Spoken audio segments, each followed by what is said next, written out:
Hey, everybody, and welcome to another episode of the Sell More Book Show, episode 610. I'm Brian Cohen from Best Page Forward, joined by Tana Stone, sci-fi romance author, superstar. Tana, how are you today? I'm good. How are you? I'm great. I loved last week. We got to talk about this idea of choosing these different genres that you write in based on love and based on feeding these different parts of yourself. I mean, I'm sure that the trailblazers among us, which I know is the Becca Syme archetype, the folks who have to feel compelled to do something different, to write something different, to go their own way, loved hearing that. How do you think that you've been able to find financial success in these directions whilst still prioritizing the love for that genre, wanting to write in that genre? Because some people, they take a flyer on a genre, write something, doesn't sell, and they have to go right back to what they already know works. You've been able to make it work in multiple genres. How'd you do it? I definitely do everything. I'm a high strategy, so I do everything strategically. So Yeah. when I decide I'm going to go into a genre, I go into the genres that I love and that I read in, but I definitely do my homework. I make sure I'm hitting all the tropes right, make sure I'm doing the cover. I really try to do it well. Yeah. So I don't really just hop in and just do something as a lark or just throw something out that's not like my best work, or I have to give it my best. And usually when you're putting that in, and I do focus on whatever that new pen name is to give it a launch. So I'll do, 3 books and really focus and push on that. Um, and then it gets momentum and it starts kind of going on its own.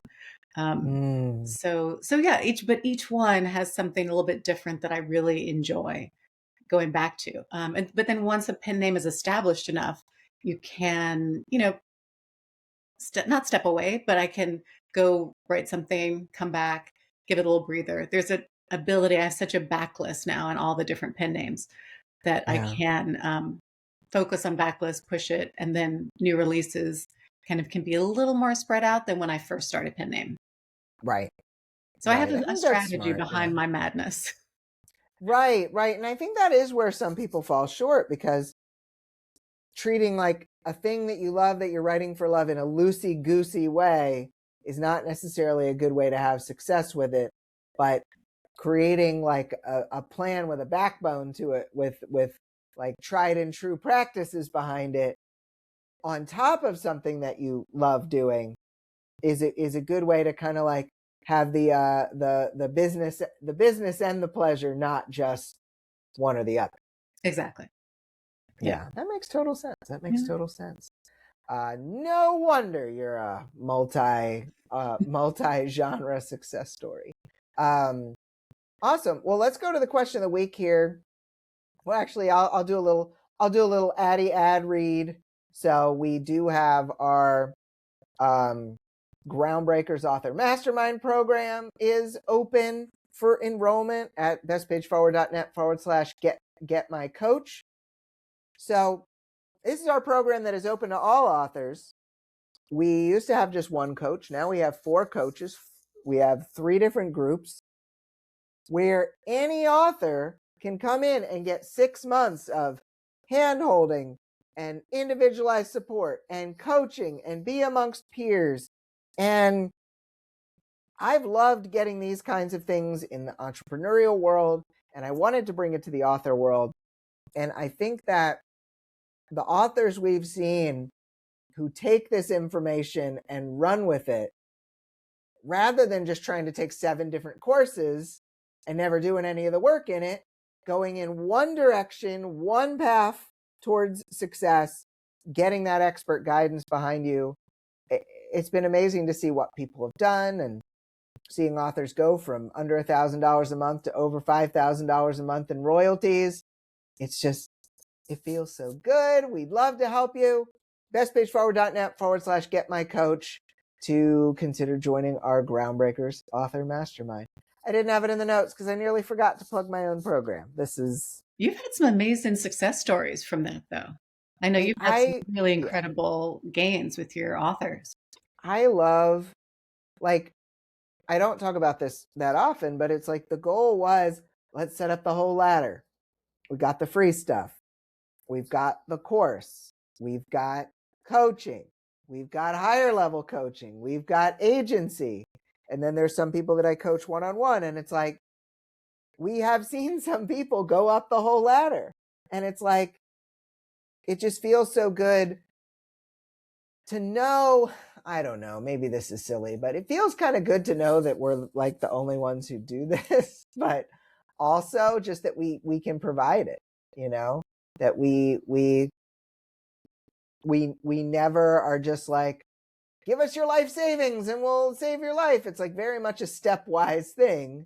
The beginning things don't cost that much, and then we work our way up, and really only charging people what they can afford at the time that they grow. It's fun. I like it. And It's cool to have this as a job. it's amazing how you can accelerate people when you, like you said, like Mm, they've got the building blocks, like they're building their way up, they're moving through. And yes, then once you get to the part where you're coaching one-on-one or they're working with other people in a mastermind, like the improvement can be so dramatic I that it know. must be Yeah. really exciting to see people who come through the whole thing and then just like take off. There's some great ones in 2025. Seeing an author go from under $1,000 most months to $20,000 months in a row was like, That's oh, amazing. I love it. I'm so happy. And Yeah. so, yeah, definitely. Thank you. You've participated in this ad read that was improvised quite well. I appreciate it, Tana.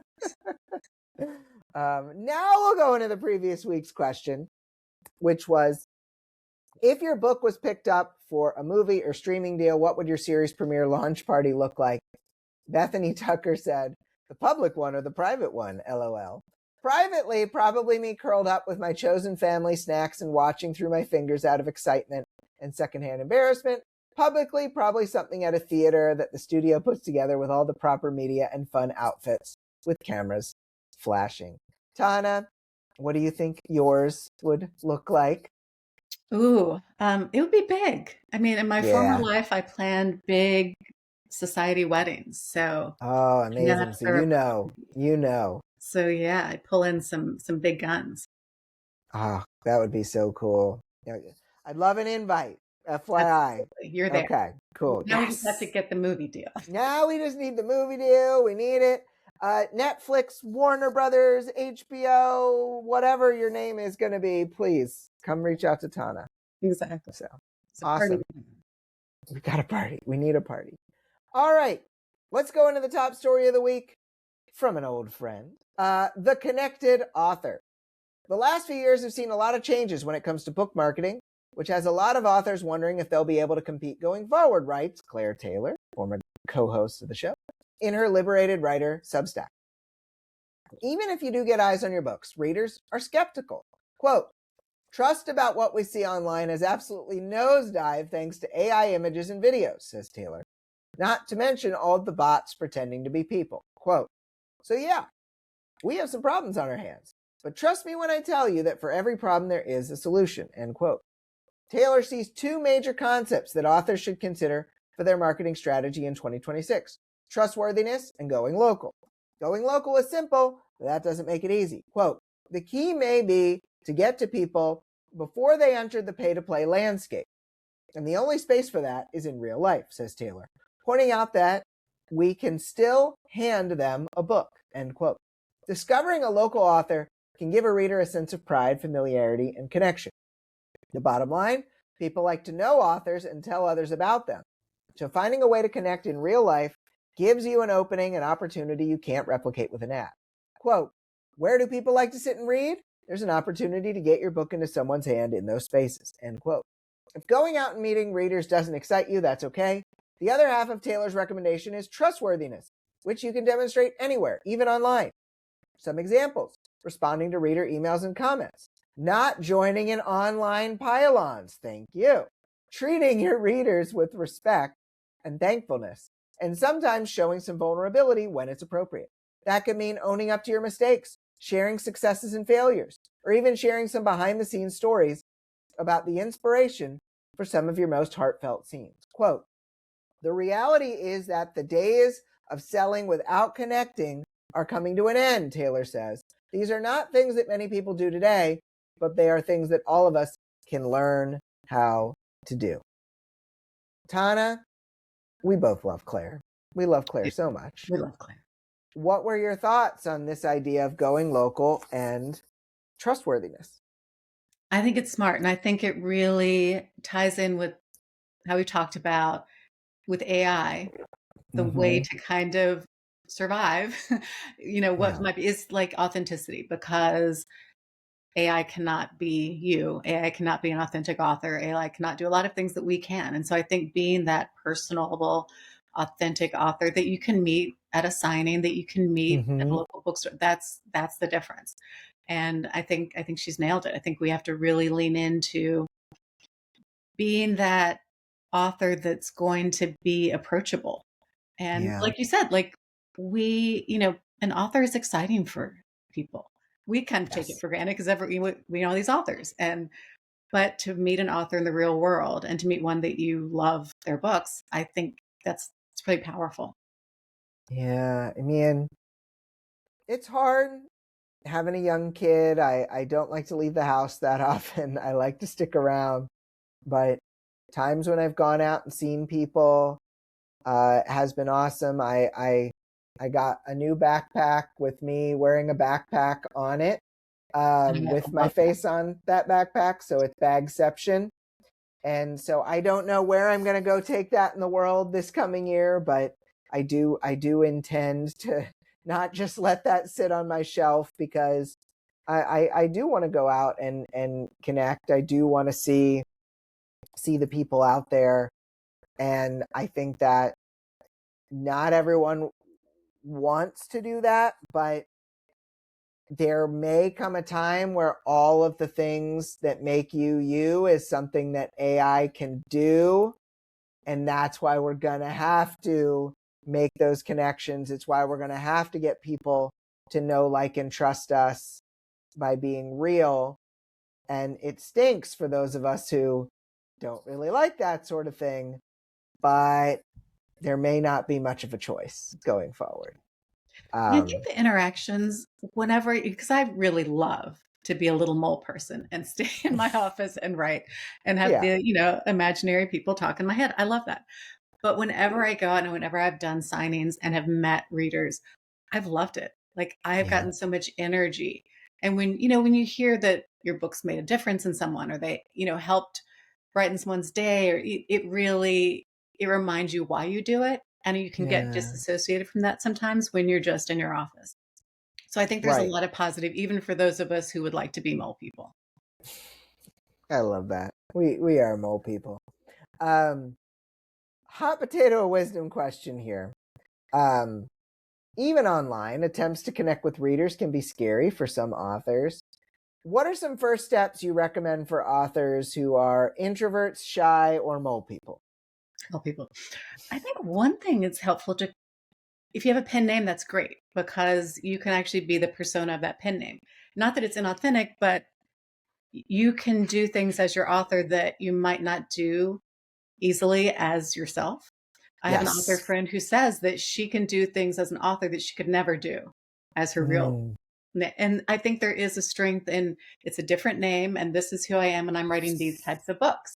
And I think that can be fun and it can make it fun because then I can say, okay, Tana is more outgoing than I am normally, or hmm Tana, and that way it's almost like you're making it a fun experience.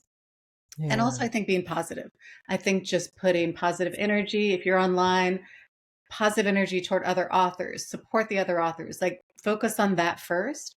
And that's going to give you, I think, that positive experience. And like we were saying, Claire was saying, you're agreeing with like never pile on, avoid the Yes. negative drama, run from it, just focus on positive.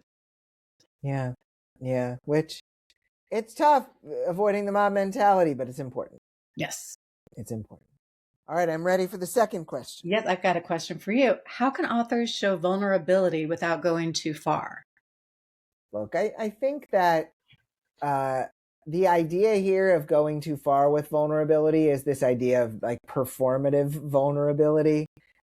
I'm not worried about 99% of authors going too far with faking vulnerability, because I think it's hard for most people to even be vulnerable. So I'm not worried about that for most of us. I think what people want is to feel secure being vulnerable, and that's the other thing, is just like this idea that if I am myself online, what if people hate me? If I am myself out there, what if people like stop buying my books, whatever. And I think that's probably the biggest fear for people. I think that this is similar to your answer in that you've got to put the right energy and intention behind it.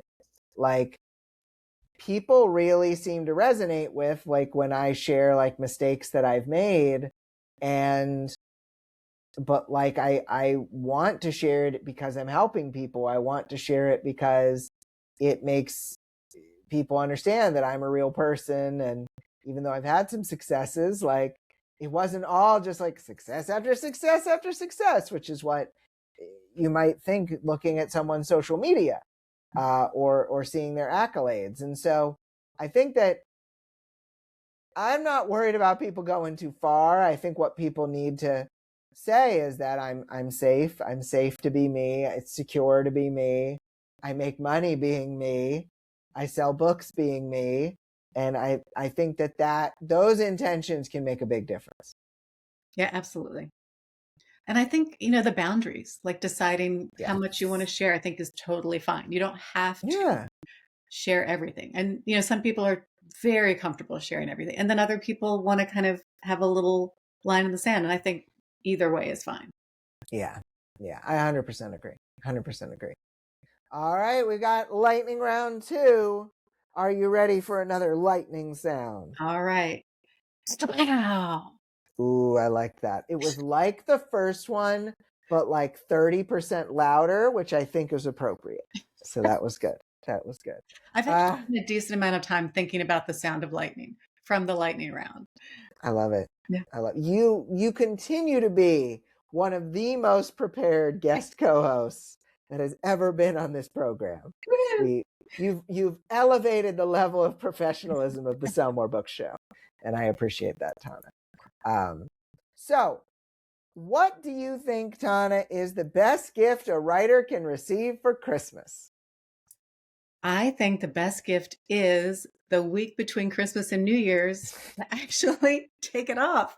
Like Mm, that time, like not having to do anything, getting the time to actually recharge and be ready to go into the new year. And like giving as a gift from your family to leave you alone, or give and from yourself to not have a book deadline. I think that's the best.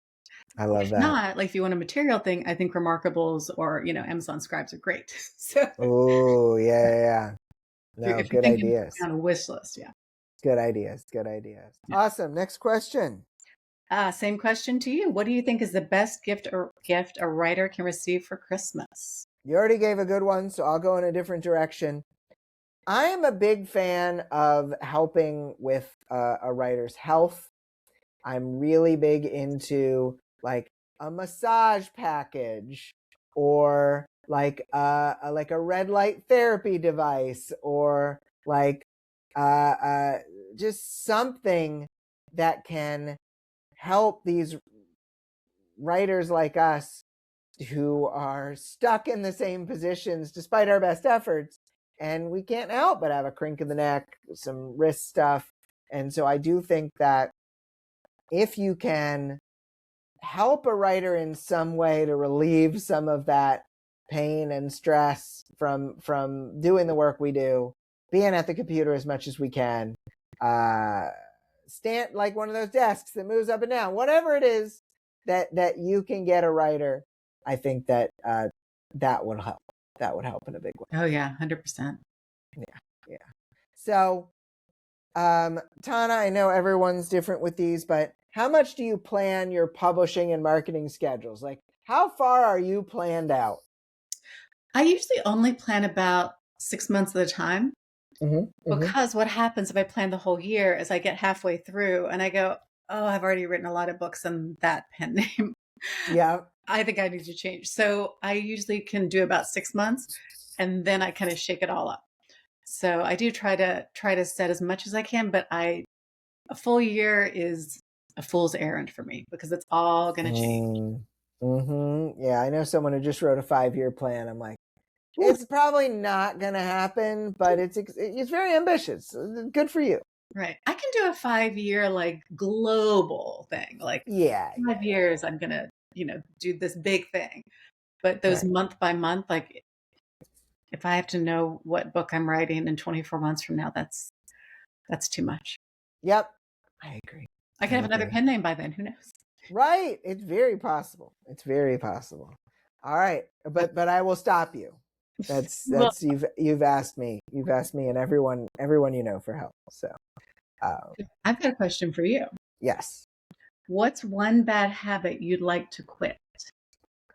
I would like to quit double standarding. I feel like in our lives and sometimes in work, we can't help but double standard. Like I will uh like my wife's a night owl and I will harp on her about like we got to get to bed because I'm getting up early, and then last night I stay up late to watch the Eagles lose terribly. But like, I think that when when we're more aware of ourselves, we can kind of call those sorts of things out. And I think that it's a big personal growth thing to start just being like, nope, why did I say that? That's like, I absolutely do that myself. And so really just trying to make sure I'm aware enough so that I know when I am a double standard is happening so that I can nip it in the bud and be a better CEO, husband, father, all of those things by knocking those double standards down. That's awesome. And I think that Thanks. self-awareness is amazing, just to really know that you're doing it. Because I think sometimes we go on autopilot. And until you Yeah. kind of go, oh, wait, am I being a total hypocrite? Yes. And that's it. But it's great to even notice that. Yeah. Sometimes with some goading. But yeah. Yeah. Yeah. Thank you. All right. Flip side of that one, Tana. And this is finishing out our lightning round. The dogs are excited. Um, it's all good. It's all good. They'll they are part of this. So what is one good habit that you have successfully formed? I have taken Becca Syme's advice and I do the manuscript first. And Mm, I try not to look at my phone or check email at all in the morning for as long as possible. I love that. And that makes a huge difference. And it's That's that whole amazing. like your one thing, like what is the most important Yes. thing to do? And I do that first, I'm good. If I don't, the day gets away from me and it's all, and I go, what did I do? But if I do that Mm-hmm. one thing, it's always a better day. So, I love that. yeah. Yeah, I think we could all benefit from, look, charging the phone in another room at night, getting away from it, not feeling like we have to get that security blanket every morning, have it in our pocket. I think that's awesome that you've been able to achieve that. Yeah. Most days. Sometimes I slip, but most days. Most days is good. Yeah. Most days are good. Awesome. We are back around again to question of the week. What do you want to ask our folks here, Tana? I would love to know if people have a big audacious goal for 2026. I love it. If I can spell audacious right, big audacious goal 'Cause I for love those like the 2026. really like what's the real aspirational, what's the big thing that you want to reach for? So, question of the week: what is your big audacious goal for 2026? You guys can answer that at the Sell More Book Show after party Facebook group or Sell More Book Show Tana, I want to ask, do you yet have your 2026 big audacious goal? I actually don't yet. That's what that Ooh, week between okay. Christmas and New Year's. That's what that week before. Yeah, I love it. I Yeah. love it. Yeah, no, my big audacious goal is we've gone from 1 million in sales to 1.5 million. I want to hit 2 million. Part of me wants to hit 2.4 million, but we'll see. But that's the big goal for me coming I love into the that. year. And you Yeah, can do it. I know. I can do it. Awesome. Well, remember, you can go to tanastone.com, TANASTONE.com, to check out some wonderful sci-fi romance. Tana, it has been wonderful having a fellow North Carolinian here to have on the show, and you've done a wonderful job. It's been my delight. Thank you. Thank you. Yeah. Folks, we'll have another wonderful guest co-host next week. I hope everybody has just a wonderful, wonderful time getting ready for the holiday season. Remember, if you want to get some coaching going into next year, bestpageforward.net/get my coach. And for Tana, I'm Brian. Have a great week of book selling, everybody. And we'll be back next week for episode 611. Bye. Bye.